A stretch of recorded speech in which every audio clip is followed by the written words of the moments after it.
and welcome to our new place. Yay! Praise God for this venue. Thank you, Gemma. Ayan, no, for being so helpful. Uh, Meron tayong mga notes. I mean, again, as usual, this is simply an outline of the message. I mean, the passage of scripture that we'll be taking. You might be surprised, no? Now we have 4 pages, medyo mahaba-haba. We won't be tackling the entire passage of scripture. Ang ginawa ko, I divided it into 2 parts. And the reason being, aside from it's kind of long, no, is that this would give us some time to ask some questions, no. So the first part will be dealing with some questions and answers, no. We'll be looking at the questions, no, that the discussion questions from the last meeting, no, the last lesson. And if you have also some questions yourself, please raise them. We'll be happy to answer them. No, not only me, pero if you have your own insights into these issues, please share your insights as well. Okay? So with that, manalangin tayo. Let's open in a word of prayer, shall we? Father, we thank you so much for this new venue that we have. Thank you for the one who has allowed us to stay here and make use of the place. Thank you for their hospitality, their generosity. And we entrust to you our time of study tonight. May you be glorified. We pray that you would use your words and your spirit to help us to understand your will for our lives, and grant us insight as well, wisdom as to how we may apply these things in our day-to-day living. So we want to glorify you. We want to exalt your name through our study this evening. We also pray for those who are on the way. Be the one to guide them so that they would be on the same page as that of us. In Jesus' name we pray. Amen. Amen. Okay. So our coverage, the whole 2 meetings, no, we'll be covering Isaiah chapter 7 verse 1 all the way to chapter 9 verse 7. We may be able to tackle just half of it up to chapter 8, a portion of chapter 8. Ayan. Which is quite a familiar passage, by the way. Pero let me backtrack a bit. Maganda tunghayan natin, no, yung nakalipas na lesson. If you recall the that lesson, we covered Isaiah's commissioning. Remember that? That's Isaiah chapter 6. Quite a significant passage of scripture, a major milestone in the ministry. Excuse me, the ministry of Isaiah. Ayan. Dito siya tinawag, no? Pero before his call, before his commissioning, makita natin, no? He had a vision. He had a vision of the holiness of God. Once again, do you recall that? Wonderful vision. In fact, from a third party point of view, it's wonderful, isn't it? Pero if you're there, it's terrifying. It's quite terrifying. Ayan. And he had a sense of his own sinfulness, of his own inadequacy, his wretchedness. We don't see Isaiah as a person who stood out of the masses, of the sinful masses. Pero we see him identifying with the sins of the people. And then afterwards, he heard the call of God, whom shall I send? The famous question, whom shall I send? And of course, the reply of Isaiah, here am I, Lord. Send me. Ayan. So with that, let's cover number 1. Discussion question number 1. Sabi dito, how does Isaiah's vision of God's holiness challenge our understanding of who God is? And how should this influence our worship and daily life? Okay, anyone would like to share his or her answers? Sige. Yes, sis. When God revealed himself in Isaiah 6, Mhm. he is holy, holy, holy, thrice holy. And in this expression, this is a Hebraic expression. When something is repeated twice or thrice, it means it is very, very important It is. for emphasis. So God tells us that this is the most important of all his attributes Mhm. and character and nature. So just like Isaiah, our reaction must be, woe to me, That's right. because we know that we are sinners. It is like, I would like to compare our sinfulness, like parang there's a diamond, Mhm. and then there's the blackness of our sin. That's right. So if we put it together, mas lalong nagbablacken yung sin natin because of the purity of the diamond. That's right. So, dapat yun yung tingin natin sa sarili natin. Hello. When we see when we hear the experience of Isaiah. So, Delikado raw dyan. Just kidding.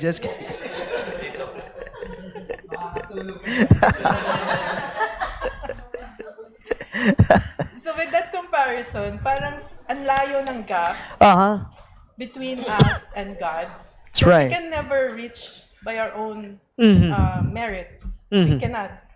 Mhm. So this reminds us, this is real, and this reminds us that without God's purifying coal, which He gave to He touched the lips of Isaiah, Oh. we will never be worthy to serve Him.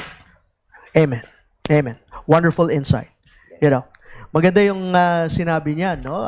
With regard to the holiness of God, we must have an accurate picture of the holiness of God. I'm not talking about visualizing the holiness of God, but somehow having an idea of how pure, how righteous God is. Siguro among the attributes, this is something that's not that appealing. Is it? No? We find, let's say, the compassion, the mercy, the love of God, those attributes as quite appealing. In fact, palagi nating kinakantayan, palagi nating hina-highlight itong mga pleasant attributes na ito. Pero holiness, yes, we sing that also, pero as far as emphasis is concerned, hindi masyado. Because we know what follows.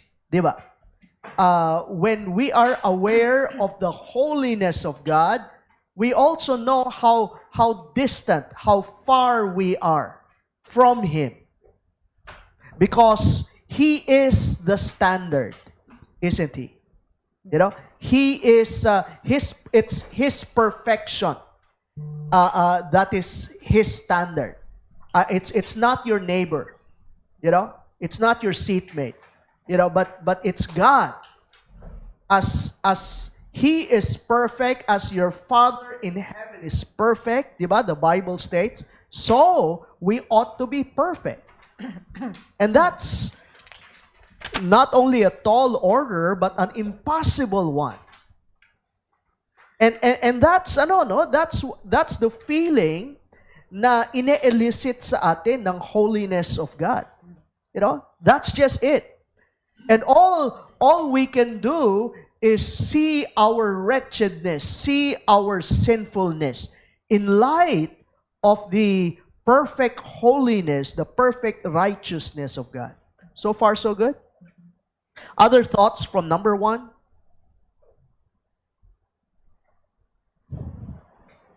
Perhaps some of you may have something to share about number 1. You know, doesn't have to be a question. Perhaps meron kayong insight on this, on the matter.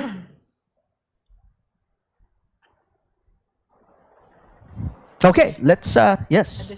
Addition, sure. You mentioned that God said that you should be holy because I am holy. Right. That is in Leviticus 19:2.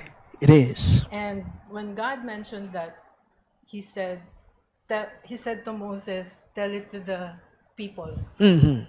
And when God said that, it is a command.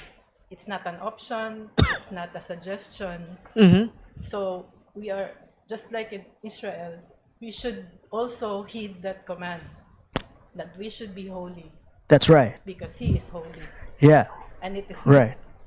Actually, it is not easy. It's not easy. It's not only that it's not easy, it's actually impossible. Yes. You know? And I hope we sense that. Sana nakikita natin yung impossibility of the matter. Yes. You know? Which only leads us to cry out in desperation. Yes. Yun ang ano eh, no? Yun ang intention eh. So that we would cry out to God, mercy. You know, mercy. We would see our wretchedness in view of the majestic holiness of God. Right? Sorry, continue. That's it. So it's impossible, but we are commanded really to live holy lives. That's right. Until now, it's not just in the Old Testament. Mm-hmm. So Mm-hmm. without God's enabling, we will never Right. achieve that. Right. Which leads us into this second question. Sabi dito in verses 5 to 7. Isaiah admits his sinfulness and is cleansed by God's grace. Do you recall that? Sabi nga niya, "Woe is me, for I am a man of unclean lips." Ayan. And I mentioned something there. Sana naalala nyo. He goes right to the heart of the problem. You know? Of course, he identifies his mouth. I am a man of unclean lips. Pero what he's citing actually is a deeper problem. Because the mouth reveals what is really in our lives, di ba? Out of the abundance of the heart, sabi nga ng ating Panginoon, no, sa one of the early chapters of Matthew. Sabi, out of the abundance of the heart, the mouth speaks. In other words, the mouth simply reveals the depravity, the evil that is in our hearts. I recall Mark chapter 7, kung saan sinasabi, out of one's heart comes all these evil thoughts, no? Lahat na yata ng mga kasalanan binanggit doon sa Mark chapter 7. You know? And that ought to be our response as well. Paano na? We cry out in desperation. Paano na? You know? Because we see the impossibility of things, no? Isaiah responded in the right way. Woe is me, you know, for I am a man of unclean lips, living among a people of unclean lips.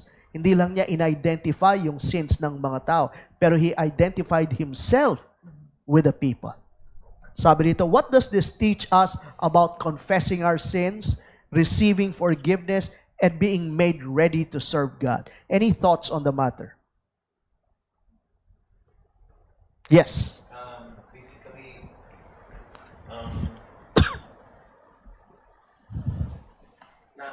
sa akin, yung holy, yes, we know what is holy. Holy is something that is going to be set apart from the world, apart from the idea. And si Isaiah admits his sinfulness. In our case, is when we going to be with God or approach God or even just be near to God, Mm-hmm. nakakahiya or actually hindi wording nakakaya, parang hindi tayo worth it makapunta doon. So, That's right. Before we go there, before we go there, say if we're going to come on Sunday or something like to have worship, we should be ready enough and evaluate ourselves before we even go to God to confess our sin. Remind that we should be always prepared in delivering our best, whatever we have harvest within the week. Mm-hmm. The first fruit, when we give them offering without blemish, dapat we are ready to give that as a parang isang offering. That's right. Somehow, but before we do that, we have to know, confess our sin. Ano may mga sins na alam natin na nagawa natin against our fellow brothers or sisters in Christ or even others, no, na hindi pleasing kay God. We should be ready to ask for confess our sin, ask for forgiveness, and like what you said, being That's right. to serve God is during the week. Once we already do it, we have another opportunity for that week, coming week, Mm-hmm. to serve God. How? Whatever we do, we give credit to God we give credit to God back to Binabalik natin yung glory sa Kanya. So, dapat ganun ang cycle. Right. Now, dapat ang mangyari is reduce your sin and more glory back to God. Mm-hmm. Acknowledging of His grace every week and ask for, if we make a sin, ask for mercy and somehow give all credit back to That's right. God. And also, of course, God also is asked to give honor to our parents or to our elders. That way, we can please God. Whatever we do, we please God. Lahat ng credit mapunta sa Kanya. Amen. You know, nangangahulugan yung confession and repentance is more of a lifestyle. It's not a one-time event, is it? No? Pero there is repentance, no? There is repentance that takes place at the beginning of our conversion. You know, which is a move coming from God. God implants that desire in our hearts to not only express our faith but express our repentance. Pero all throughout our lives as Christians, dapat nagiging lifestyle natin, no? We make it into a lifestyle to acknowledge our sins and repent of our sins. Ayan, no? And the beautiful scene here, kung inyong naalala sa Isaiah chapter 6, is when the angel took the coal, you know, from the altar of incense and touched the lips. The very problem identified by Isaiah. Sabi niya, I am a man of unclean lips. Kaya hinipo yung kanyang tongue, no? Ayan, no? And that speaks of the grace of God, doesn't it? Yeah, biyaya talaga ng Panginoon. So, when we talk about being saved and being forgiven, cleansed of all our sins, that's a gift coming from God. That is grace coming from Him. You know, He bestows grace upon us. He bestows mercy upon us. Diba? Other thoughts from this segment? Perhaps you may want to share your insights on number 2. I have a statement. Yes, sure, please. And, is this statement true or false? All persons who are saved are commissioned to serve. All persons who are saved, all saved persons are commissioned to serve. Well, I do believe that God calls everyone to participate in the sharing of the gospel, the proclamation of the gospel. And we read in, for instance, the Great Commission, Matthew chapter 28, naalala niyo? You know, go and make disciples of all the nations. And part of making disciples, of course, it begins with the proclamation of the gospel. You know, walang magiging disciple if people are not converted to faith. Di ba? So that would be the initial step, of which all Christians are commanded to participate. It's not called the Great Suggestion, you know, but it's called the Great Commission. In other words, it's an ordinance. It's a command, a mandate given by Jesus Christ. Made significant also when he said, before he issued the Great Commission, kung inyong maalala, sabi niya, all authority in heaven and on earth is given unto me. I mean, why establish that before issuing the command? Para madiin yung fact na this comes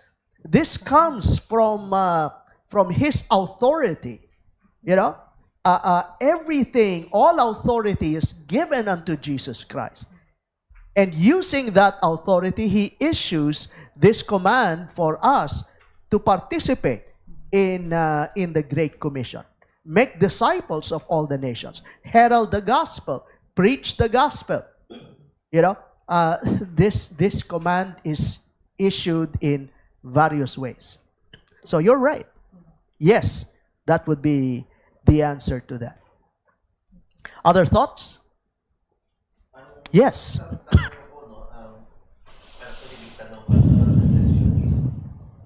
Why, in our case, if tayo si Isaiah during that time, even though we are not really a prophet like Isaiah, biglang dumating ang revelation, biglang dumating tayo lang ang isa. Tatakbo ba tayo? Or babaw ba tayo? Or magugulat ba tayo? Or Mahimata. ang tanong dito is, if we were being called to God, I ask you to help, or I ask you to propagate or even express or spread the gospel, no? But you don't have the skill how to do it, or even the courage to even open your, because you're introvert, lagi ka na sa bahay. Mm-hmm. Then suddenly, ganun na mangyari. What would be your normal reaction? Wow. What should be our normal reaction? Mhm. Be happy, scared, or takbo? I think we ought to respond the way Isaiah responded. Diba? Upon seeing the glory of His holiness, we would shudder in fear. Diba? Knowing full well, sabi nga natin, knowing full well that we have not lived up to par to the standard of God. Tama po ba? And when you have a glimpse of the majesty of God, ang madidiin sa atin, you know, when God issues the command, ang madidiin sa atin is His majesty, His glory. Are you following what I'm saying? No? Kasi hindi natin it doesn't really dawn on us. I mean, the holiness of God, the authority of God, it doesn't really dawn on us, does it? In fact, parang quite casual ang ating pananaw, sadly, you know, sa personhood ng Panginoon. Sabi ko nga the last time we met, no, minsan binobro-bro lang natin si Jesus Christ. Ibig sabihin, we trivialize God, don't we? You know, we trivialize God. And therefore, ano yung implication nito? When we trivialize God, we don't take seriously His commands. Do we? You know? Wala masyado. And so a dose of the holiness of God, no, giving us a glimpse of the holiness of God, would make us take seriously His authority and His will for our lives. Hindi natin babasta-bastahin yung kanyang naisin sa ating buhay. Kasi kung makita natin siya in the fullness of His glory, babagsak tayo in our fear. You know? Now, we may not have an apparition. We may not have a vision of God. But that same God who appeared to Isaiah is the same God that we see in Scripture, don't we? When we read the Bible, we read the words coming from His authority. Yes. And the same response ought to come out, ought to be elicited from us. Kailangan siniseryoso tayo. Now, I understand that we have our own inadequacies. Don't you think God understands that as well? He knows us. And if He issues a command, don't you think that God will grant us also the grace to do what needs to be done? He provides. He does. He does. Di ba? So, what we need to do is step out in obedience. Simply take God at His word. Shouldn't we? Di ba? Again, that's a matter of faith. Pag sinabing faith, then we believe, don't we? And as a result of our belief, we step out in obedience. Doesn't that prove our faith? Pero if we do not obey, then we put into question the faith that we profess. Parang yes tayo ng yes. Yes, Lord. Yes, Lord. Tapos when the situation calls for it, for your own obedience, wala. We simply stand by. Hindi obedience yon. No. Obedience would be the direct result of your faith in Jesus Christ. In fact, maraming mga nagsasabing meron silang pananampalataya. But that faith, that profession of faith is proven by your absolute obedience. Di ba?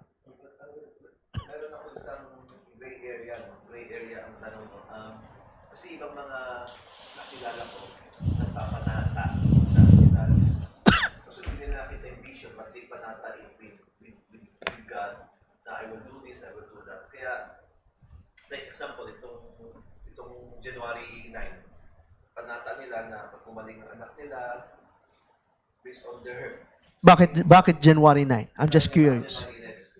Ano ba yan? Okay. Okay, sorry. Okay, please, continue. Actually, I don't, hindi ko ito ini-emphasize na about the January 9, but this is one of the panata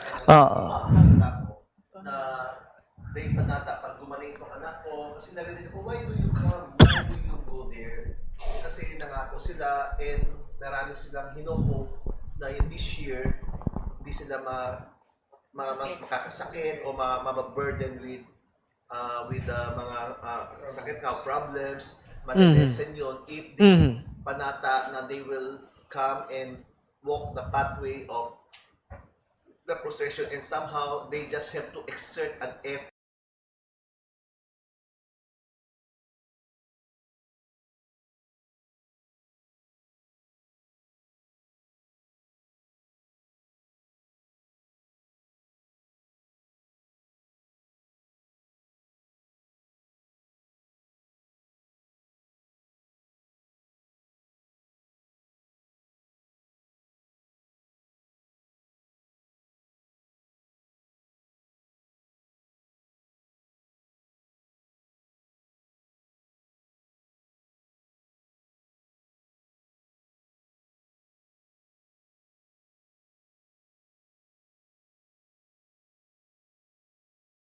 Keep on making excuses not to do it. What Right. will happen to me? What will God says to me on that day or even right now if I keep on saying sorry?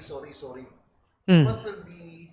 Well, if there's a pattern of disobedience, sabi ko nga, that is reflective of your faith or the lack of it. Di ba? Kasi madaling sabihin na tayo ay may pananampalataya. But the reality, of faith is seen in one's obedience to the Lord. Now, having said that, balikan ko lang yung inyong mga sinabi, lalo na yung sa mga nagpapanata. Yes. What is wrong about that, is that they try to please God through their own efforts. when what we read from Scripture is that we cannot, no amount of human effort can ever please God. Ayan, no? And we need to repent of our sins, yun muna, an acknowledgement of our sins, and we come to Jesus Christ in faith. Does that make sense to us? And it is in coming in faith that we receive transformation. We receive salvation, the gift of eternal life, and we also receive the gift of transformation. Our hardened hearts, yung ating sinful nature is dealt with through a spiritual operation. Tinatanggal, sabi nga sa Ezekiel, tinatanggal yung ating lumang puso at ipinapalit ang isang puso that is responsive to God. So yun muna. I mean, works, I'm not belittling works. Good works are good. Do I hear an amen to that? Amen. Yes. Not so profound. Good works are good. Pero ang puntos ko lang, although we don't demean good works, we put it in its right place. Hindi nauuna ang good works. Pero good works come as a result of your repentance and faith in Jesus Christ. No? Now, having said that, sabi ko nga, ituloy ko rin yung aking sinasabi. If you say you have faith, then the manifestation of that would be your own obedience to His Word. Balik din ako sa inyong sinabi noon na what if God speaks to you in a dream, kanyo, and all that? Well, I want to emphasize that most of us, if not all of us, won't be experiencing that. The wonderful thing is about our God is that He has already spoken. Past tense. No? In other words, He has given His Word to us in Scripture, in the Bible. We don't need an extra biblical experience, no, to hear God. God has already given us His revelation, His Word.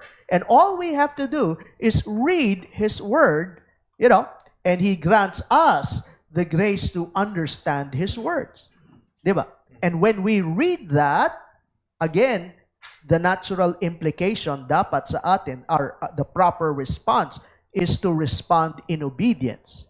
We say, yes, Lord, just like Isaiah, here I am, Lord, here I am. Send me. Wala namang ibang tao dito eh. Sabi ni Isaiah. Remember that? Naisingit ko din. Joke niya yan. Hindi ko original yan. Sabi, Lord naman, wala namang ibang tao kang kinakausap. So, that ought to be the proper response. Don't you think so? Yes. I hope I've addressed those issues. Others? Question. Yes. Regarding, di ba today is Ash Wednesday sa Catholic? Right. Wednesday. So, nasa Bible naman, di ba, na you came from an ash na babalik ka rin sa So, isa Christian ba, walang ganun na? Walang Ash Wednesday, walang ganun. Let me just say that it's a good tradition. Okay. It's a good tradition. No? Pero Christians ought to operate according to Scripture, not according to man-made traditions. Now, this is not to say na ang Ash Wednesday, doesn't have behind it a wonderful message. I think it does. It speaks about our mortality. Pinapaalala sa atin that we are mortals, no? Coming from ash, tama ba? From ash we came, ash we shall return. Hindi ba? Gawa tayo sa alabok. Ayan, dun tayo papatungo. So it speaks about our mortality, doesn't it? So it carries with it, among others, it carries with it a beautiful message. No? Pero do we see from Scripture the right, R-I-T-E, the right being commanded by God? Is there such a practice in Scripture? We don't see anything. We don't see that. No? Again, this is a man-made tradition. Ayan. No? Nothing technically wrong. Bagamat how it's practiced today, marami ring mga superstitions involved. Let me give you an example. Yung ash, nanggaling yan sa palm leaves, no? Na galing sa last year's palaspas. 'Di ba? Oo, last year's palaspas. Yung palaspas sinusunog yan eh. Matapos mo ikabit sa bahay ng aswang, pang ward off sa aswang. I'm not kidding. Ganyan yung ginagawa. Tapos sinusunog yan. Tapos yan yung pinapahid sa atin. So, again, the practice is not biblical, and there are a lot of superstitions, no? Nakasama dun sa rituales, no? Which actually muddles the issue, muddles the message. Gusto mo i-convey yung magandang mensahe, I doubt it kung alam ng mga tao kung ano yung tunay na mensahe ng Ash Wednesday. Di ba? So it is muddled by all these superstitious beliefs, no, that come with the rite. Pero ang bottom line dyan, palagi dapat natin tinatanong bilang mga Christians, what does the Word of God say? And you don't see anything, any command in Scripture for us to observe the rite. Wonderful question. Thank you. Other thoughts? One more. Yes, yes. Nung nagpunta ako sa Patay Mhm. week, sabi nila bawal daw mag-uwi ng pagkain from the wake. So yung mga waiter, ayaw kami pa uwi, dami pagkain, sayang, tatapon lang daw. Hindi, mag-uwi ako, hindi ma'am, bawal po. Sige, sabihin mo sa akin, anong chapter, verse sa Bible? Sabi mo, bawal mag-uwi. Tumahimik siya. Sige po, ma'am. That's right. That's right. And again, maraming mga tao na yun, no? Iba-iba yung mga practices. Perhaps that comes more from a Buddhist religion or something, no? So, iba-iba yung mga traditions, iba-iba yung mga practices. Pero as I've mentioned, bilang mga Kristiyano, we operate according to what Scripture says, according to what the Bible says. So, tama yung inyong ginawa, no? Saan ba makikita yun? Kaya lang, buti kung alam niya. Hindi niya alam, pero pinag-asabi. Kaya, walang laban yun. Okay. How about, yes, excuse me. Before going to you, si Brother Dex, naalala ko. Yung aspect yung pangingin sa forgiveness. Yes. We usually operate on that when we sin, we confess. How about the aspect of you're awakened because of punishment, because of a consequence of your sin? Mm-hmm. Sometimes like, yung sa case na, yung sa amin, yung parang punishment for doing business the wrong way, Mm-hmm. may taxes, may punishment, may consequence. So because of that, aside from you acknowledge your sin, there's the other aspect of the punishment of consequence of Mm-hmm. your wrongdoing. Right. Not necessarily in business, but on your personal, may mga ginawa ka, nasa kalsada ka, nag-disobey ka, may consequence yun. So, how, parang, di ba, part of that, there's an added consequence of your sin, aside from you to confess, there's the aspect of God punishing you for the wrongdoings you do. Sure. So, where's the question? Hindi, naalam mo. How do you correlate that with yung confession, Right. tapos yung going towards yung path of being holy like God is holy, Right. So there's an added push also for you, like the consequence True. of yung sin or True. doings you do. So, sinasabi natin, how does God motivate us? to obey Him and to live a holy life. So it's a case of the stick versus the carrot. No. In other words, minsan, maganda yung paghihikayat sa atin. Di ba? Carrot. May paraan ng paghihikayat sa atin o encouragement para ma-motivate tayo na sumunod. But fear is also a motivation, isn't it?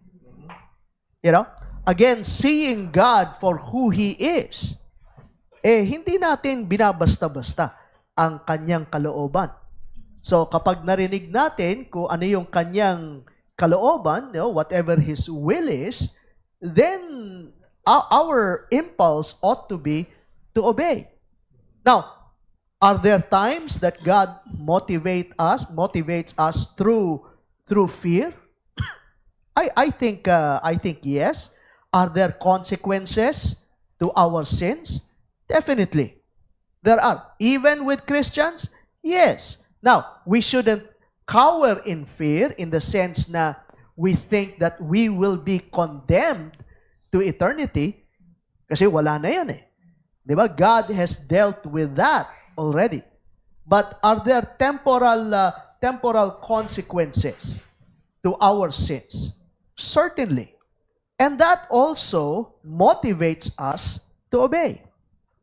Ayan, no? So God uses both. God uses all kinds of motivational techniques, in order for us Christians to obey. Same thing with dealing with children. Tama ba? I think we can relate with that at times we use the stick, right? The rod. Ba't ka tumatawa? Nakaka-identify. Sometimes, and this is true, we use fear as a motivation. Obey otherwise or else. Di ba?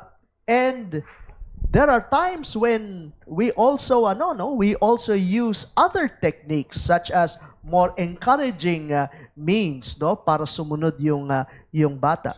So making use of all kinds of techniques also is God's prerogative. Di ba? Yes. Balik ako sa verse 5. Mhm. Kasi sabi dito, woe is me. Nauna yung woe is me. But sabi niya, for my eyes have seen the King. So, the reason kung bakit sinabi niya woe is me, kasi nakita niya. Yeah. So, That's right. with respect to us, we can only see ourselves. We can only repent if we see God. Now we use What way do we see. see God? We see God? I mean, we use the term see, not necessarily in literal terms. No? In what way? Oo. Pero having an understanding, a biblical concept of His glory, understanding that He is a God who is absolutely holy and not one to trifle with, makes us take God seriously. Don't we? And when we lose sight of that, sabi ko nga when we deal with God as like this cosmic Santa Claus, na parang God is this grandfather image, no? Tapos He will let go of my sins every time na magtatampo ko sa Kanya, di ba? And all that. If that's our image of God, then we don't take God seriously. Do we? No?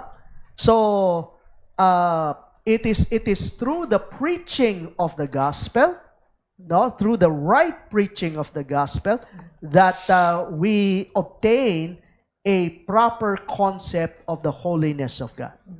Kaya one of the things that I mentioned there is yung kakulangan ngayon, in modern day preaching, doon sa pag-emphasize sa holiness ng Diyos. Oftentimes, we emphasize the love of God, you know, the mercy of God, the compassion of God, and certainly there's room for that. Hindi ko sinasabing hindi ganun ang Panginoon. You know? Pero when it comes to when it comes to making people understand the seriousness, the gravity of obeying God, He does not assert His love. He does not assert His compassion, His mercy. Kasi when He does that, ang mangyayari, we trivialize Him. And we don't take God seriously. What He usually puts up front is His holiness, His righteousness. Yan ang nakikita natin sa Scripture. And you look at the book of Acts, wherein we see a number of sermons. Just take time, perhaps, that would be your assignment. Take time to read through the book of Acts. Tingnan nyo lang yung iba-ibang mga sermons.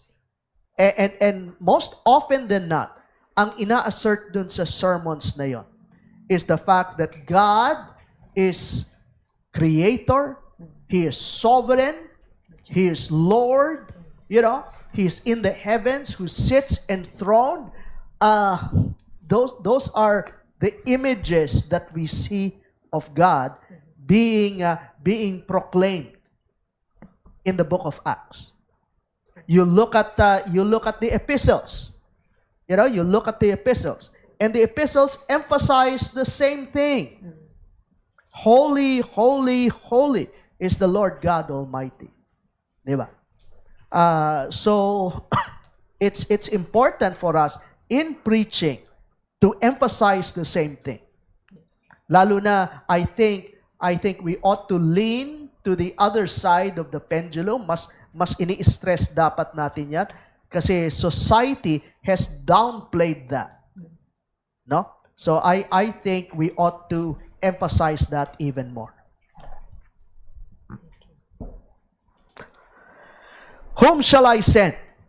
Isaiah responds with willingness despite the difficult mission. Naalala niyo yung difficulty of the mission?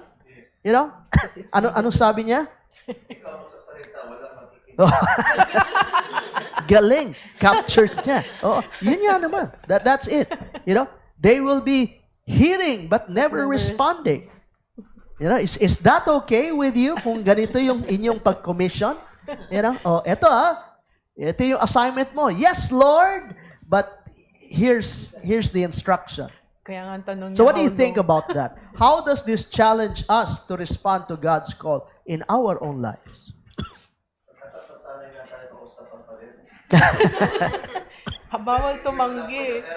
That's right. Basically, actually, in reality, we should be, huwag tayo maging sensitive na pagkausap natin yung pader, di nag-respond. That is what we really have to expect. And Right. we need to make them, kahit na pader yan, we need to make it very, we put our passion in still sharing the gospel, even though pader yan. Amen. Amen. Kasi talaga, kahit hindi naman ikaw yung nag-e-effort but of course, dapat meron kang passion na ibigay mo yung best mo kahit na alam mo walang nakikinig. Which is masakit niya kasi we are a creature who wants to be praised, appreciated. But in this case, hindi naman tayo dapat ang focus natin within ourselves. We Amen. need to focus what God has instructed us to do. Even though palpak yun the way we think na mangyayari. But in God's perspective, pag we did our best according to what He instructed us to do, that is already a pleasing Amen. aroma to God. Saka His word will not come back void. So wherever yung in-spread mo, may fruit pa din. Pero Mhm. totoo niya, no, hindi Hindi mo ho alam malaman. hindi ho ito short. Nahihirapan na yung ating Hindi ho ito short term. Kasi meron taon ito, no, taon. You keep on sharing and sharing, just like we keep on praying to our loved ones or even our parents or even That's right. grandparents. We keep on praying for almost 10, 20, 30 years and parang wala pa rin. wala pa rin. Ah. This is a test of our patience, how much we care or love or even Right. wants our loved ones or parents or grandparents to see them one day in the presence of God. Okay? So these are something that we need Yeah. to think about it. Yeah. Something to think about. The privilege, the privilege doesn't lie in conversion. The privilege is in our obedience, is in our participation in God's work, diba? The fact that God made use of us instead of other creatures. Perhaps He could have used angels and they would have done a better job, diba? Pero God made use of us. Sinful people in order to herald His message. That's one, no? Something that I'd like to emphasize. Pangalawa, another thing I'd like to emphasize is conversion is not our work. Our task is simply to herald the gospel, to proclaim the gospel. Conversion is God's business. It's the Holy Spirit's business. Naalala ko nung araw, there were times when during my college days, I was part of this movement, and we would go out to share our faith. And we would often recite the definition of witnessing. I still recall that definition. Sabi rito ng definition na yan. Witnessing is simply sharing Jesus Christ in the power of the Holy Spirit and leaving the results to God. I love that. There is an acknowledgement that conversion is not our work. I recall that time when I was sharing the gospel and the person really did not respond, to say the least. Kasi bukod dyan, not only did he not respond, pero he was really negative about it. And that brought me to tears. Sabi sa akin nung aking discipler, "Why are you crying?" Sabi niya, why are you crying? Siguro ako hindi ko rin maunawaan eh. why I was crying, no? Kasi humahagulhul ako, about that. Was my pride touched? No? Was I why is that? Why is that? Sometimes there's we can be self-centered also about our service. We expect some kind of applause. We expect some kind of positive response from people. But that's never guaranteed, is it? Jeremiah. Remember Jeremiah? He wouldn't pass as a missionary in our modern times. Why is that? Not even one convert. You have Noah. Noah, remember that? Sabi, preacher of righteousness. How many responded? Well, only his family. Baka pilit pa. Just kidding. So even in the examples of biblical characters, makita natin, no? There's no guarantee of a response. But the privilege is in representing God. We are ambassadors of Jesus Christ, aren't we? And there lies the privilege. Conversion, seeing conversions, is a plus. Friends, benefits, no? Plus na lang yan, no? Pero we ought to be joyful in the fact that God has considered us worthy to participate in His kingdom agenda. Right? And as I've said, the same response, the same willingness ought to be there sa ating mga puso. Here I am, Lord. Here I am. You know my inadequacies. You know the difficulties that lie ahead.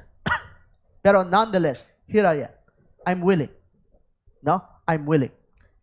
And you know what? You don't have to be extraordinary for us to do the job, because we aren't. But we simply lay ourselves before God And He uses us together with our own inadequacies. And we bear results because it's His doing anyway. Make sense? Yeah. I think Yes. also to remember that Jesus chose fishermen, not graduates. Oo. Pinaka-talented na ron si Judas. Siya yung tinalagang treasurer. So marunong sa math. Ayan. Oh, that's right. That's right. You know? So think about those people. And yet when the Holy Spirit came upon them, all of a sudden we see the transformation taking place, and they were mightily used by God. And remember how the people saw them?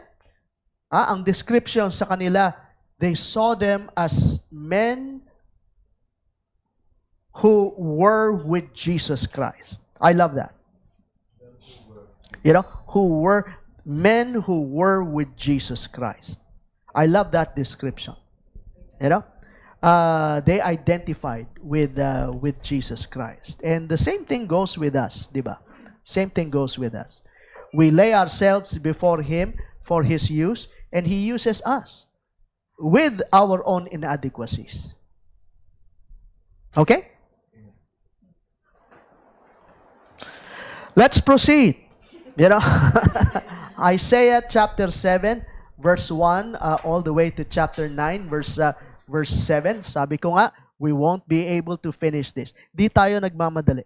You know, I want us, I love the question and answer portion, you know, and yeah, if we need to take time, no, to really immerse ourselves in a passage of scripture, in an issue, then so be it. Di tayo nagmamadali. What we want is to really understand. Yes, sir.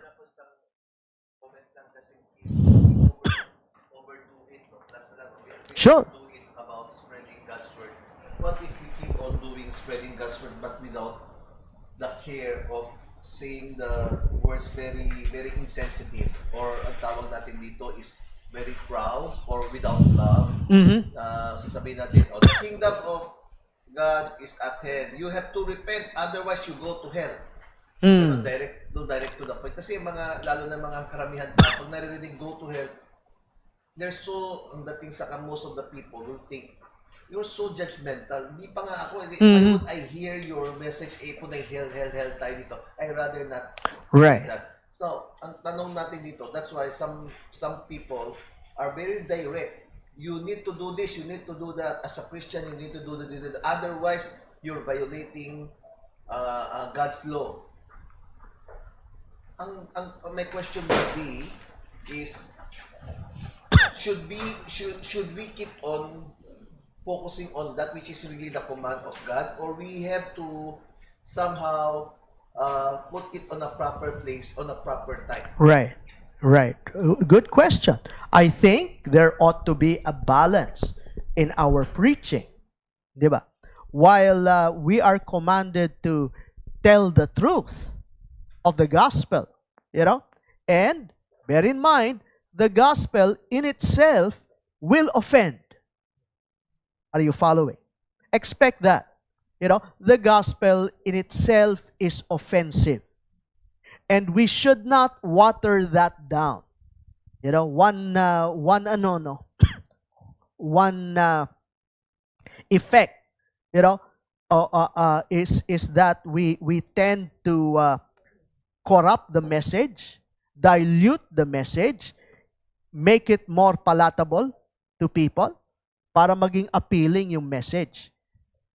Pero in so doing, ang nangyayari, we water down the message. Kasi alam natin na, kunyari, the preaching of sin, the preaching about sin, is something that may offend people.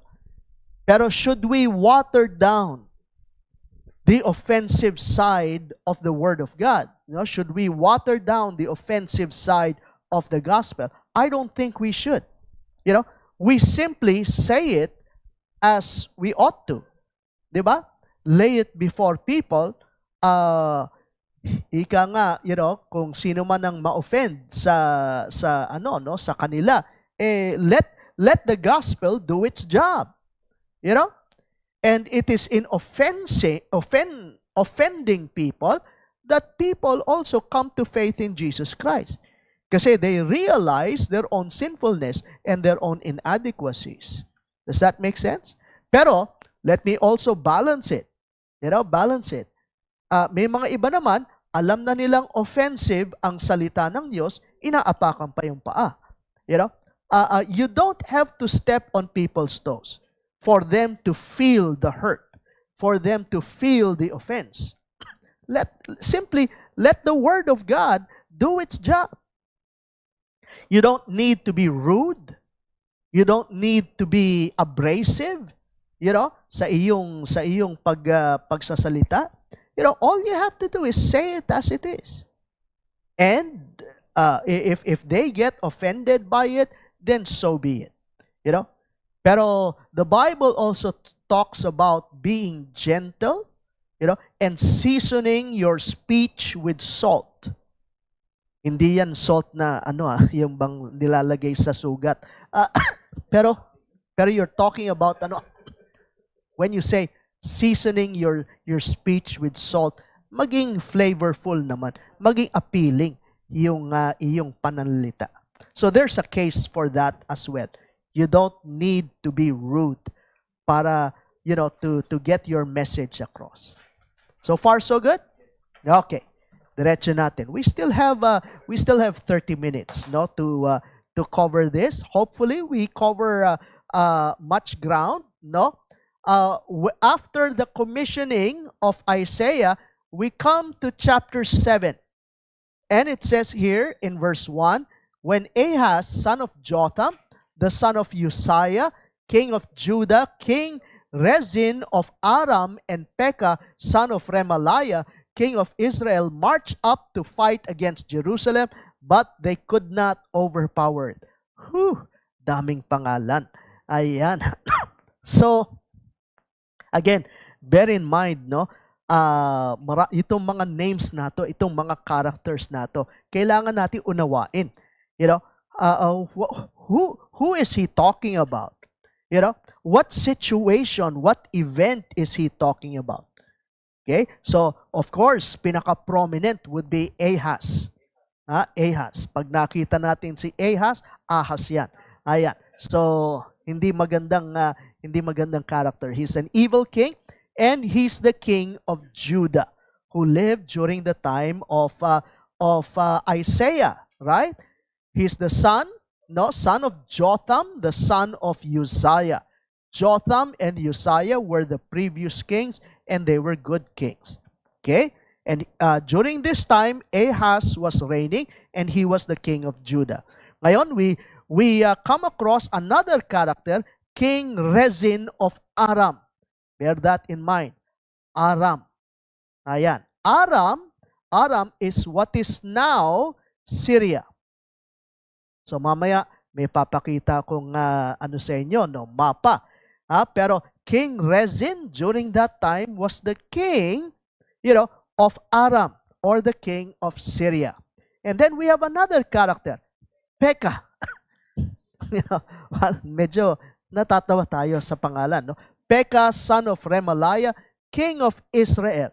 Now, Israel, as you may know, is the northern kingdom of the entire nation.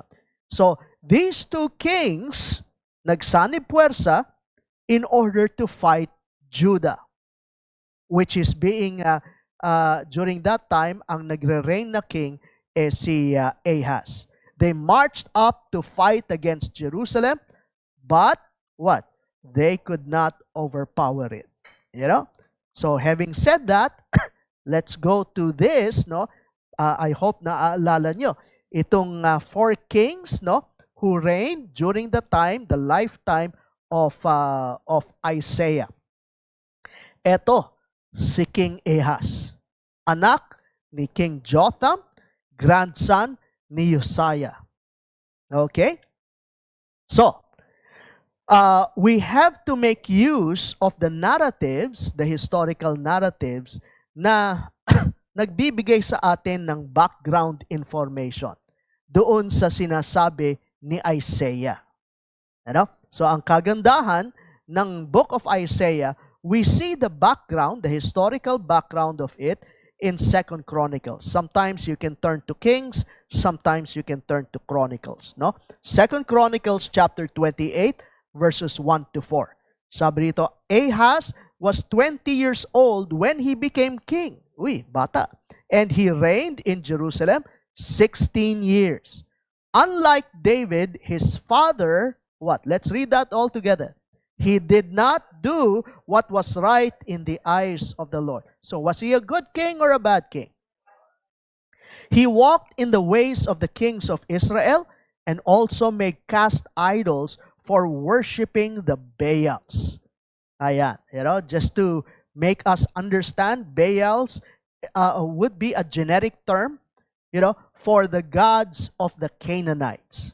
The gods of the Canaanites. So ito yung mga gods of the storm, the weather, ayan, fertility god. So ito yan, Baal. Parang ano yan, pag sinabi mong Diyos or God, isn't it a generic term? So same thing, Baal. So that's more of a generic term. At ang mga Canaanites, they would worship various Baals, various gods. We continue on reading verse 3. He burned, that is Ahaz, burned sacrifices in the valley of Ben Hinnom and sacrificed his sons in the fire. Now, this is not figurative. This is literal. Following the detestable ways of the nations the Lord had driven out before the Israelites. He offered sacrifices and burned incense at the high places. He's referring to places of worship, on the hilltops and under every spreading tree. So itong sacrificed his sons in the fire, this is what was required, in the worship of the bull god Molech. Mamaya papakita ko yung picture niya. Pero this is the literal throwing, or offering of infants to the fire, in worship of Molech. Ayan, which was banned by God. Ito'y karumal-dumal, na practice and hindi tanggap ng ating Panginoon. High places under every spreading tree, these were common locations for pagan altars and shrines often dedicated to various deities. Eto, kita nyo? Si Molech, this is the bull god. The worship of Molech involved parents sacrificing their children to a heated metal idol. Diyan inilalagay, yung infant. I mean, of all people, it's bad enough na ang isa-sacrifice mo, adults. Pero yung pang walang kamuwang-muwang na bata. And it's no wonder God hated this practice. And this is one of the reasons why God also commanded the Israelites to drive out the Canaanites, from the promised land. That used to be called Canaan. So ang mga inhabitants, iba-ibang mga inhabitants yan, yet they are called by the generic term of Canaanites. And they were commanded by God, the Israelites, once they conquered the nation, they were to drive out these people. Why is that? For them not to be influenced by this by these people. Notice what we read in Leviticus, all together. Leviticus chapter 18 verse 21. It says, "You shall not give any of your children to offer them to Molech." So mismong yung Diyos, na Molech in-identify ni Yahweh. Huwag kang magsasacrifice. He's not just saying do not worship idols, but in particular he cites Molech. Another passage, let's read that. God commands that anyone in Israel who sacrificed their child to Molech should be put to death. So, capital offense yan sa Israel. And we find that command seen in Leviticus chapter 20, verses 2 to 5. Dito naman, 2 Chronicles chapter 28, we continue on with the narrative for us to understand what was going on. Therefore, the Lord his God handed him over to the king of Aram. Stop there. Sino yung him? Who's that him? Ahaz. Remember that? Bad king. King of Judah. You know? So, the Lord God handed him over to the king of Aram. In other words, yung king of Syria would defeat the king of Judah. The Arameans, that's what they call the inhabitants, no? The Arameans defeated him and took many of his people as prisoners and brought them to Damascus. Notice that this is a consequence of the disobedience of the king. Kasi he worshipped other gods, didn't he? And in response, he reaped the consequence. Talo siya sa gera. No, in-invade siya ng mga Arameans. He was also given into the hands of what other king? The king of Israel. Remember the northern kingdom? He also attacked Jerusalem, who inflicted heavy casualties on him. In one day, Pekah, son of Remaliah, remember him? King of the north, killed 120,000 soldiers in Judah because Judah had forsaken the Lord. What was the reason? Judah had forsaken the Lord, the God of their fathers. Alam niyo, makikita natin, no? Ang victory is not dependent on whether they had arms, they had all the military resources. It was dependent on their obedience to God. You know? God wanted them to obey his commands. Zikri, an Ephraimite warrior. What's an Ephraimite? Okay, Ephraim, who was of the northern kingdom.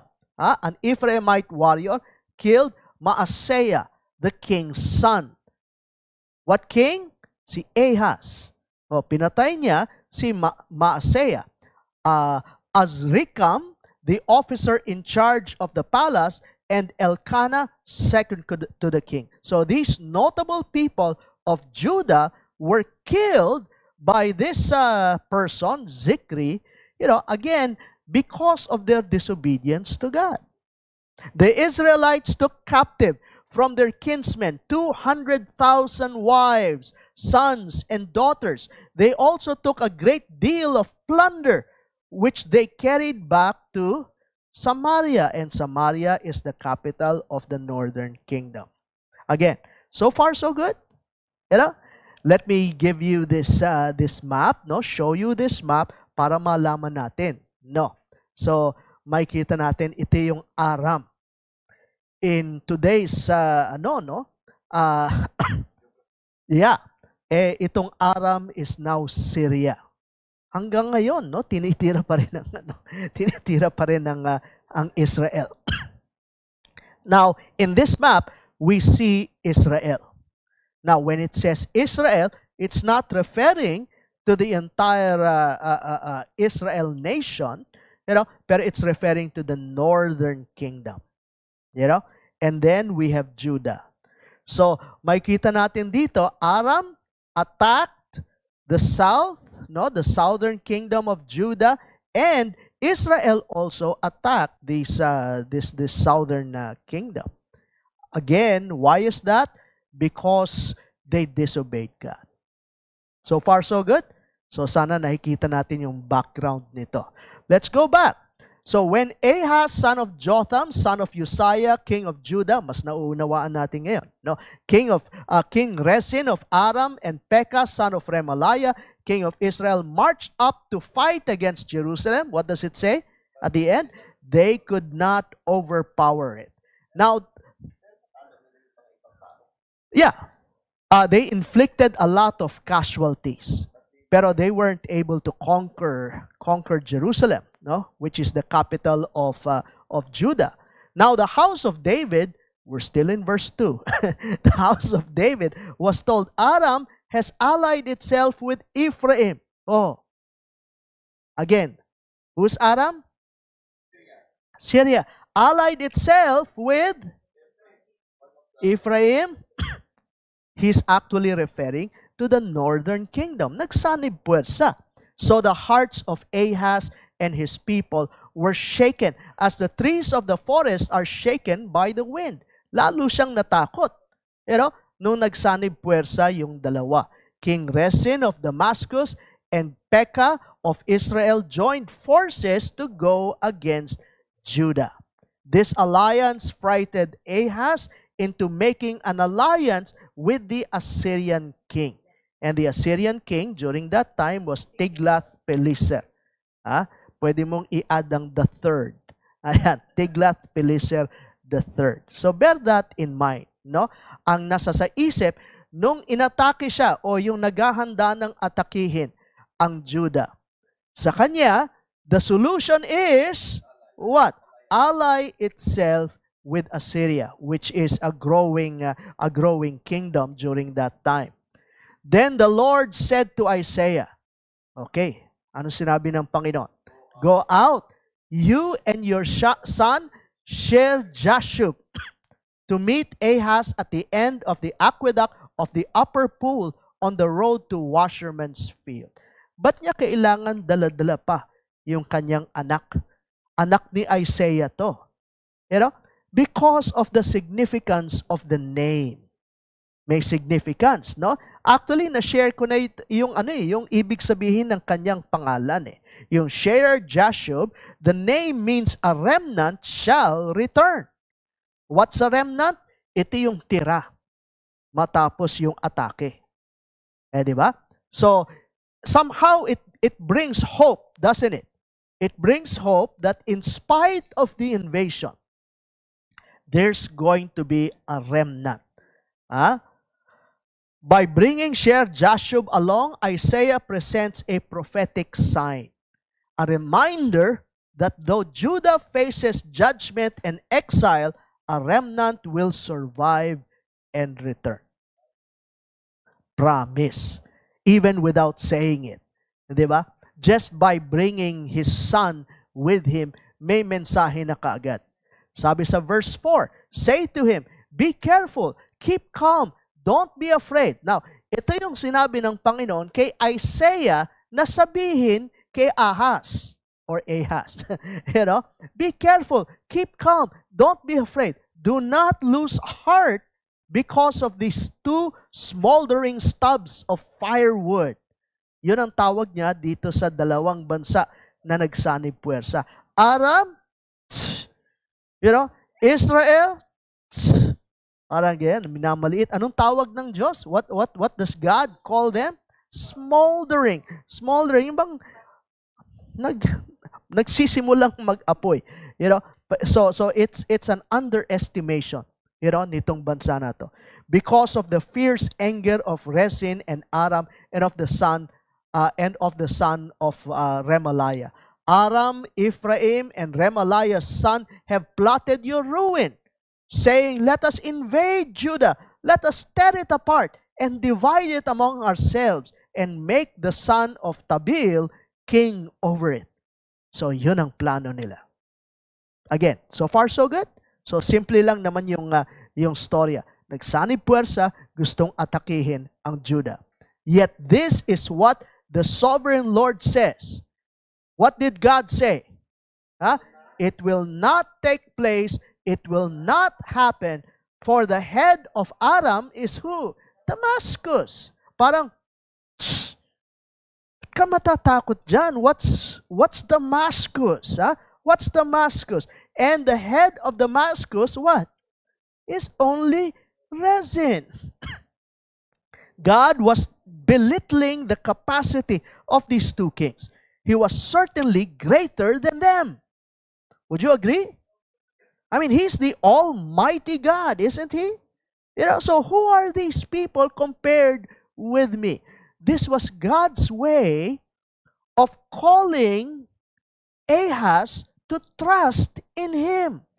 Put your trust in me. The same message could be given to us at times when we are faced with a crisis. Sadly, ano ang impulse natin? Whenever we're faced with a crisis, what's our first impulse? Sino kaya makakatulong sa akin? And we're not thinking of God, are we? We're thinking of sino ba mauutangan ko? Sino ba yung Sino ba yung guest? Sino ba matatakbuhan ko? I mean, we think of other people, right? Same thing with Ahaz. I mean, we kind of belittle Ahaz. But what he did is also our tendency. Di ba?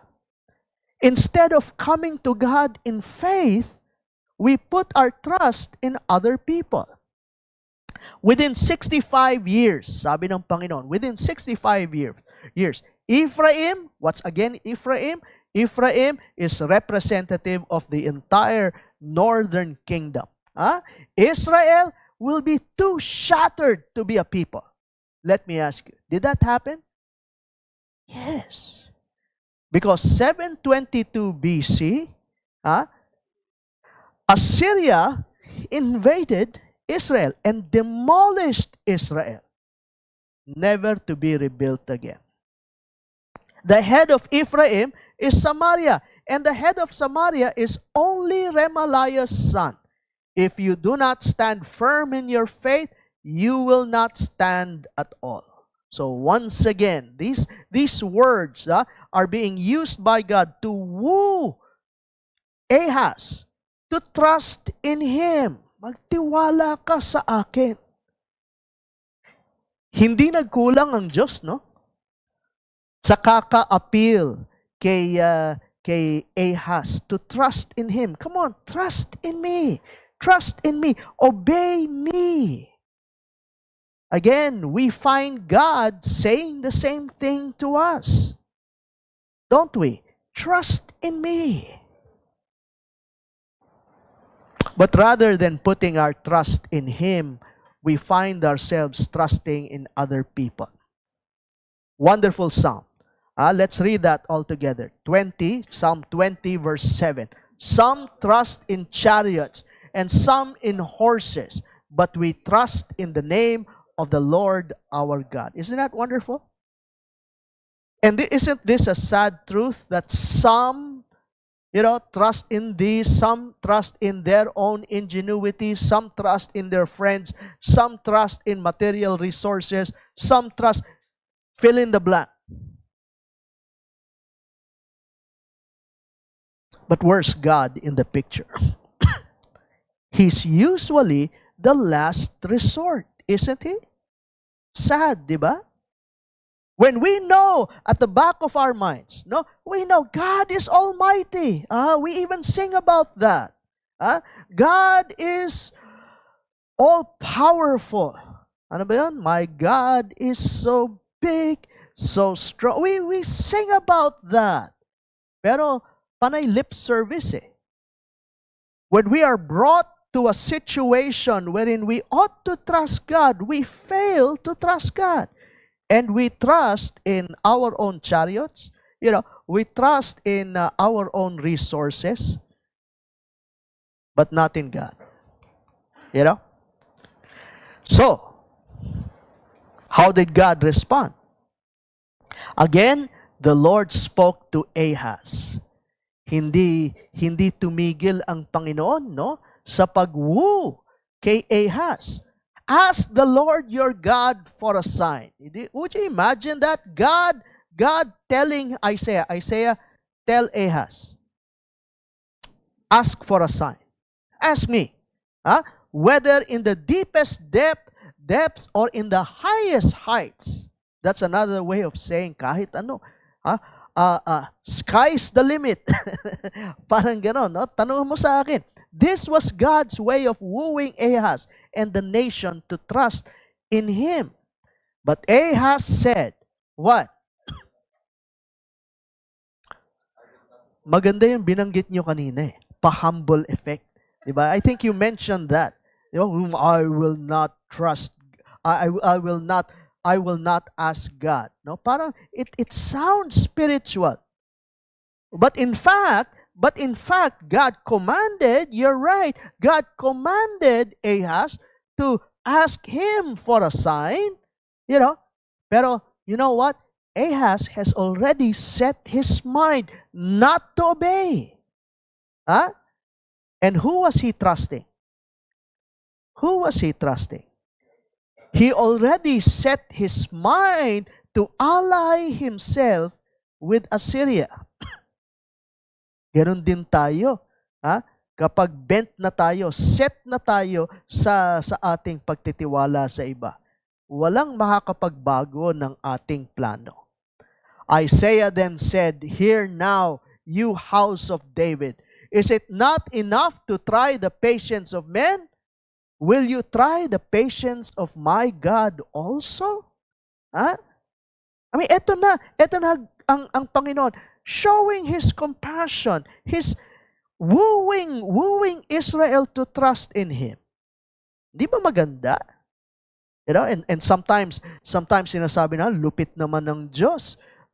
Hinayaan niya na ma-defeat ang Israel. But we don't see this.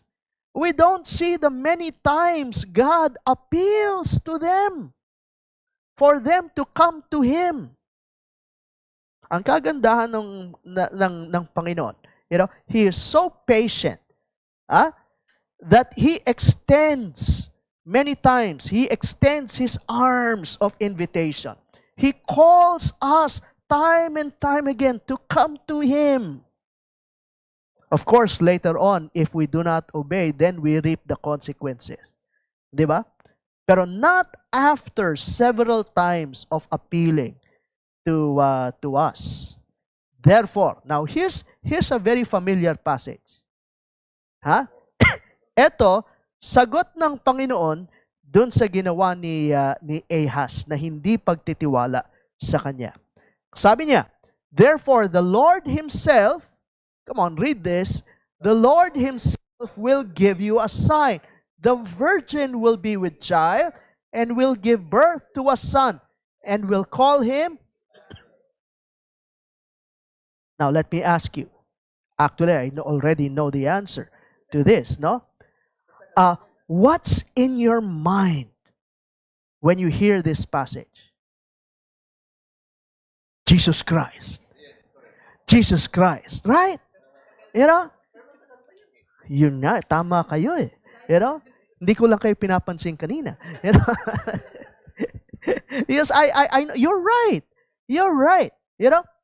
Pero the wonderful thing is, may lalabas na bata. And the virgin, or we can translate that as a maiden, a young woman, the mother will name the child Emmanuel. Again, a prophetic sign, isn't it?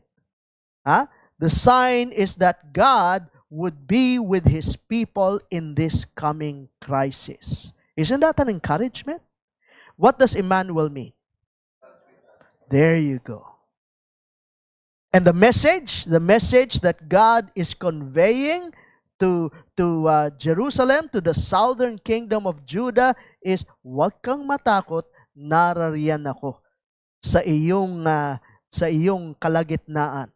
Emmanuel will tabernacle with you. I am with you. Isn't that promise also given to us?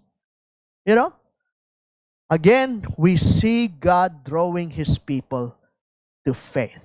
Wow, incredible patience of God. Going back, I know you saw this already before, ito yung tinatawag na multiple meanings, multiple meanings sa mga prophetic passages, lalong-lalo na sa Old Testament. At maraming ganyan sa Isaiah. Wherein, is it okay if I go to the other side?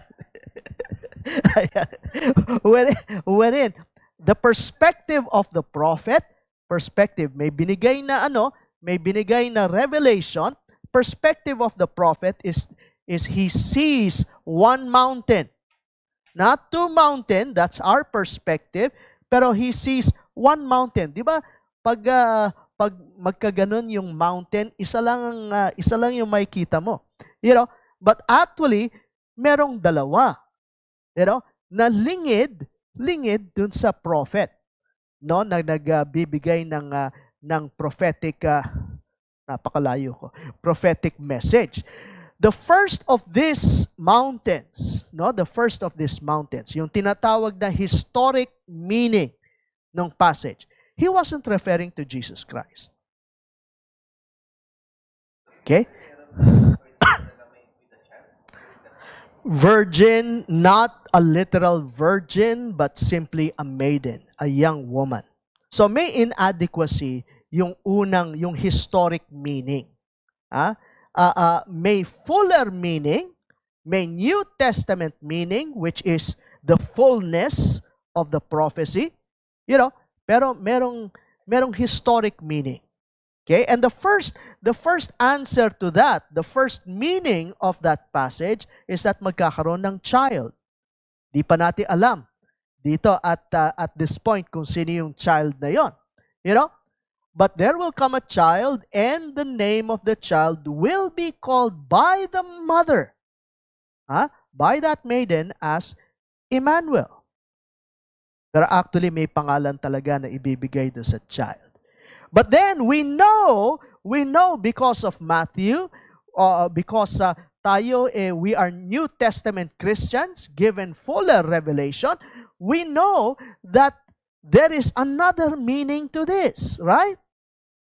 Which is the fuller meaning. A virgin will be with child. And who's that child? There you go. Jesus Christ. Pero don't miss out on the historic meaning. Kung hindi, magiging walang saysay. Yung answer ng Panginoon. Kasi this is meant to comfort Jerusalem. Are you following? Meant to comfort Jerusalem. Kasi natatakot ang Jerusalem na magsasanib puwersa yung dalawang kaharian, Aram and Israel. Sabi niya, don't be afraid. Ask for a sign. Ayaw ni Ahaz. Okay, I'll give you a sign. A virgin will be with child. And he will be called Emmanuel, meaning God with us. Now that ultimately refers to Jesus Christ, doesn't it? Because we read in Matthew chapter 1, verse 23, the virgin will be with child and will give birth to a son, and they will call him what? Now that's a literal fulfillment, isn't it? That's the literal virgin, without human interaction, and the child is actually God, isn't he? Jesus Christ is truly God and truly man. And he is the God with us. This is validated by other passages of Scripture, particularly John chapter 1, verse 1 and verse 4. In the beginning was the Word, referring to Jesus Christ, and the Word was with God, and the Word what? Was God. And then we jump to verse 14, the Word became flesh and made His dwelling among us. What is this? Made His dwelling among us. Emmanuel. Wonderful. That's why we say Jesus Christ is truly God and truly man at the same time. Two natures in one person. Now, going back to Isaiah, he describes this child that will be a sign to Ahaz.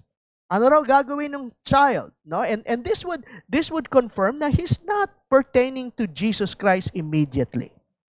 Sabi niya, the child will eat curds and honey when he knows enough to reject the wrong and choose the right. In other words, lalaki yung bata, before he comes to his senses, you know, before magkaroon ng isip yung bata, you know, he will eat curds and honey, you know, but before the boy knows enough to reject the wrong and choose the right, what? What's the promise?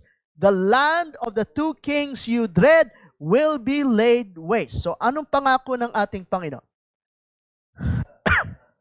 Yung child na maipapanganak, you know, ano yun? Hindi pa malaking malaki, gagapiin na niya yung mga kaaway.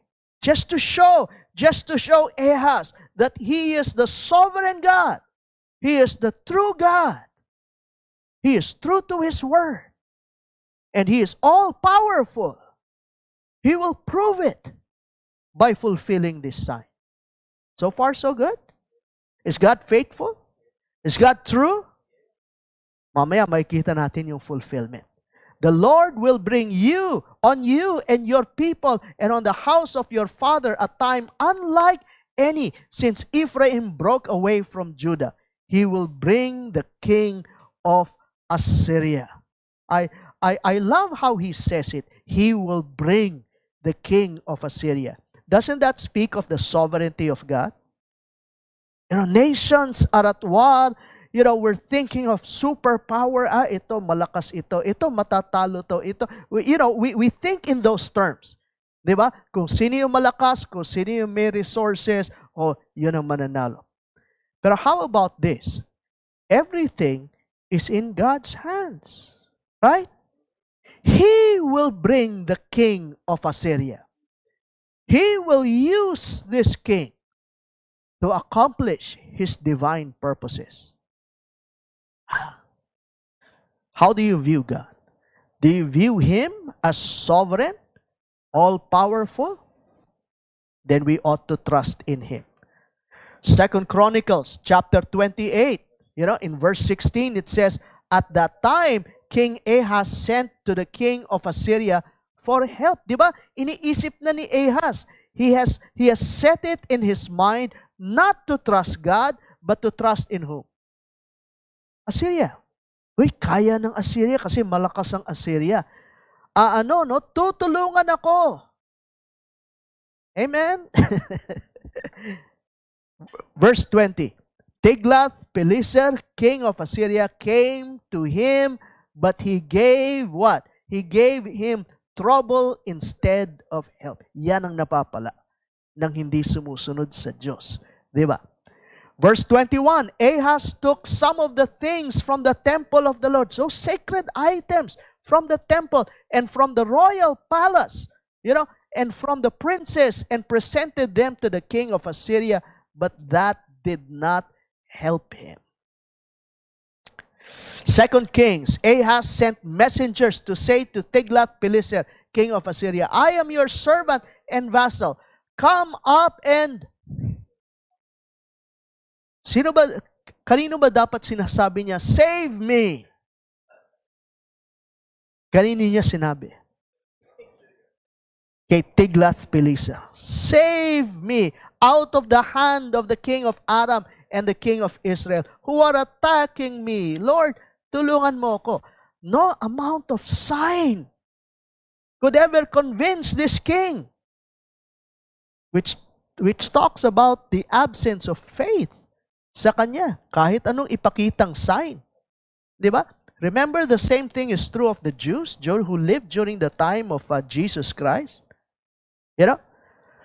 Christ performed sign upon sign, but no amount of sign, of miracles, could ever convince a people who does not want to believe. Walang magagawa sa isang taong ayaw maniwala. Sarado, kandado, itinapon ng susi. Hindi ba? Some people in their minds have decided not to believe. And the same thing is this. So, in that day, the Lord, anong gagawin ng Panginoon? The Lord will whistle for flies. I mean, as someone whistles for an animal like a dog, sorry for your dog lovers. Pero You know, tatawagin niya yung dog. You know, whistles for flies from the distant streams of what? Egypt, and for bees in the land of Assyria. Egypt, of course, is known for its flies. You know, even up to now. And Assyria is known for its bees. Pero sipo lang, tatawagin niya ito. You know, tatawagin niya ito. In that day, signals a future time of judgment and divine action. Here, God is depicted as sovereign over the nation, able to whistle and summon powerful armies as easily as one might call insects. He calls Syria, he calls Egypt, you know, to do his bidding. They will all come and settle in the steep ravines and in the crevices in the rocks and all the thorn bushes and all the water holes. In other words, hindi ka makakapagtago kapag umatake itong mga nations na ito. Why is that? Because God Himself has called them to do His destructive bidding. Pag ang Panginoon says something, it will. It is bound to happen. So these nations will invade Judah and infiltrate every corner of Jerusalem. Steep ravines, cleft of rocks, thorn bushes, pastures, indicating that no place in the land will be safe or untouched by judgment. In that day, the Lord will use a razor hired from beyond the river, the king of Assyria. Siya yung kanyang razor. To shave your head and to shave your legs. Actually, this is something that's embarrassing. This is shame. Pag shinave ang iyong head, pati yung eyebrows, all your hair, would be shaved. Ganun ang kanyang gagawin sa Jerusalem. Ganun ang kanyang gagawin sa Judah. And his razor will be what? Will be the king of Assyria. And to take off your beards also, in that day a man will keep alive a young cow and 2 goats. Yan na yung pagmeme-ari. I mean, if at first they owned herds, ngayon, yan na lang. And yet, it would suffice. It would suffice. You know why? Because marami ring mamamatay. So, because of the abundance of milk they give, he will have curds to eat. That will suffice because the population will be so drastically reduced. All who remain in the land will eat curds and honey. In that day, in every place where there 1,000 vines worth 1,000 silver shekels, there will only be what? In other words, yung mga kaaway would ransack everything. Kakalbuhin niya yung buong bayan ng Judah. What do you think?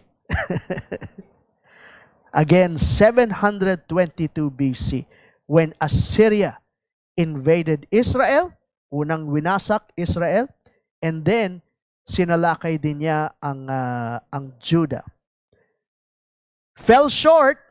It fell short of occupying the southern kingdom, because of the grace of God, pero it was still devastated. Men will go there with bow and arrow, for the land will be covered with briars and thorns. It will be a wilderness. As for the hills once cultivated by the hoe, you will no longer go there for fear of the briars and thorns. They will become places where cattle are turned loose and where sheep run. The once prosperous vineyards of immense value will be overrun by briars and thorns, signifying desolation and neglect. So this reflects God's curse upon the land because of Judah's sins. The Lord said to me, another message came to Isaiah. Still with me? Okay. Take a large scroll. Gusto niya maitala talaga so that this would be remembered. Take a large scroll and write on it with an ordinary pen. And he made him write this name. Huh? Maher Shalal Hashbash. How many of you have named your son Maher Shalal Hashbash? Ito yung pinakamahabang name, no, dito sa Bible. Maher Shalal Hashbash. Maher, yan ang pangalan. Yahweh wanted everyone to know. Kaya sinabi niya kay Isaiah, sulat mo. Ayan. And what's the name? What's the meaning of the name? Maher Shalal Hashbash? Speeding to plunder, to the plunder, hurrying to the spoil. In other words, the name is meant to be, once again, a prophetic sign to Israel's demise. Gagapiin sila. And I will call in Uriah the priest and Zechariah, son of Jeberechiah, as reliable witnesses for me. Then I went to the prophetess. Nangangahulugan, ang asawa ni Isaiah ay isang propeta rin. A prophetess. This is a polite way of saying nakipagtalik siya sa kanyang asawa. Nothing nothing bad about this, no? This is a marital I went into the prophetess and she conceived and gave birth to a son. And the Lord said to me, name him. So kaninong anak to? Kay Isaiah. Isaiah. It was the Lord who named the son Maher Shalal Hashbash. Pero the virgin, the maiden, the prophetess, named him what? Emmanuel. Remember that? She will name him Emmanuel. Before the boy knows how to say, my father, sounds familiar. Diba? Sabi rin sa yung prophecy, yung unang prophecy, bago lumaki yung bata, he would bring destruction on the two nations na lalaban sa Judah. Before the boy knows how to say, my father or my mother, read this, the wealth of Damascus and the plunder of Samaria will be carried off by the king of Assyria. This is the fulfillment of the prophecy in chapter 7. See that? That's the historic meaning. While the far future meaning is Jesus Christ. The fulfillment of the prophecy was meant to strengthen their faith. The Lord spoke to me again, because this people has rejected the gently flowing waters of Siloah and rejoices over Rezin and the son of Remaliah. Therefore, the Lord is about to bring against them the mighty flood waters of the river, the king of Assyria with all his pomp. In other words, sinasabi lang ng Panginoon through Isaiah, ayaw niyo magtiwala sa akin? You don't want to trust in me? Therefore, I will send Assyria to bring devastation to you. It will overflow all its channels, run over all its banks, and sweep into Judah, swirling over it, passing through it. And what? At least up to the neck lang. Make sense? So, will Assyria devastate Judah? Yes, but not completely. So, mismong Panginoon ang siyang nagsabi nun. The destruction will not be total. Again, ayoko maging anticlimactic kasi may magandang storya to later on. Pero for those of you who know what happened, did this come true? Let me ask you, is God true to His promise? Without a doubt, when God says something, He will fulfill His promise. Amen? Is God worthy of our trust? Always. Its outspread wings will cover the breadth of your land, O Emmanuel. Raise the war cry, you nations, and be shattered. Listen, all you distant lands. Prepare for battle and be shattered. Prepare for battle and be shattered. Devise your strategy, but it will be thwarted. Propose your plan, but it will not stand. For God is with us. The nations who will join forces against Assyria will be destroyed. Huh? But Judah ultimately will survive. The Lord spoke to me with his strong hand upon me, warning me not to follow the way of this people. You know, he said, do not call conspiracy everything that these people call conspiracy. Do not fear what they fear, and do not dread it. Ano sinasabi ng Panginoon? God warns Isaiah against adopting the mindset, the fears, behaviors of the people around him. The people of Judah had placed their trust in political alliances. They placed their trust in Assyria, rather than in God. And they were consumed by fear and conspiracy theories. Hoy, ano kaya mangyayari? Lulusob ba China? Ano bang? Di ba? We have all these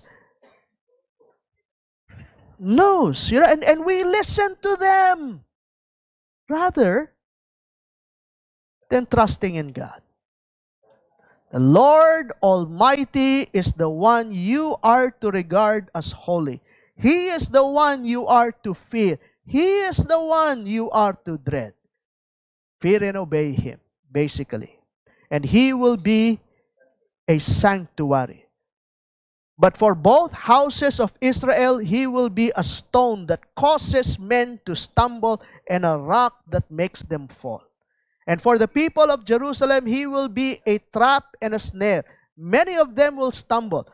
They will fall and be broken. They will be snared and be captured. So God gives Himself as an image. Two images here. Two images here. For those who trust Him, sabi niya, for those who trust Him, He will be a refuge. He will be a refuge. He will be a comfort. But for those who refuse to trust Him, He will be a stone that would crush them. You know what? The same image is seen in 1 Peter chapter 2, verse 8. Remember that? Can we read that? A stone that causes men to stumble and a rock that makes them fall. They will stumble because they disobey the message, which is all what they were destined for. In other words, Peter quotes this in saying, in wooing the people to trust in Jesus Christ. If you trust in Jesus Christ, He will be your refuge. That rock and refuge. Pero if not, if you fail to trust in Jesus Christ, He will be a stone that will crush you, that will make you stumble, that will make them fall. So far, so good?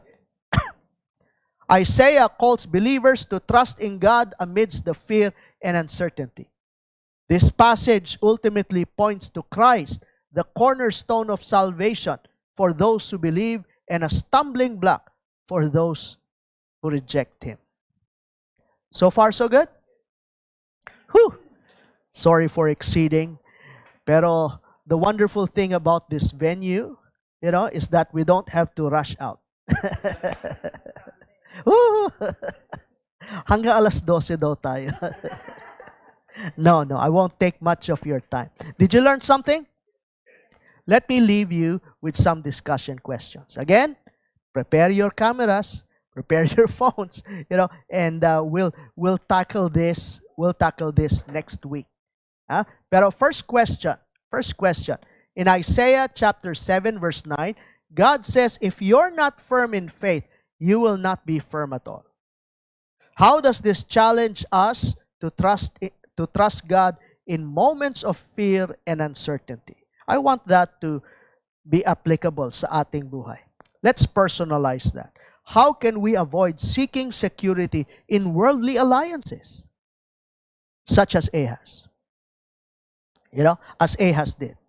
Number 2, in Isaiah chapter 7 verse 14, the prophecy of Emmanuel points both to a near-term sign for Ahaz and a future fulfillment in Christ. How does understanding the dual fulfillment of this prophecy deepen our appreciation of God's plan for salvation? Something theological. Pero number 3, Isaiah 8:13 to 15 describes God as a sanctuary for some, shelter, and a stone of stumbling for others. What does it mean to fear God rightly? And how does this shape our response to His Word? Why do some stumble over the truth of who God is? Some thoughts, no? Siguro by next week, we'll be using this as a point of review, for the previous lesson. Did you learn something tonight? Okay. Let's come to the Lord in prayer. Father, we thank you because you are the God who is worthy of our wholehearted trust, of our faith. Lord, you know how fickle our faith is. Forgive us. Teach us. Remind us time and time again that you are worthy of our trust. Help us, Lord, to embrace the truth that you are sovereign, you are all-powerful, you are faithful and true to your promises. That when you say something, you will fulfill them. Lord, teach us to trust in you. We know, Lord, that all resources are yours. They are at your disposal. Everything, the whole earth, the whole world is yours, Lord.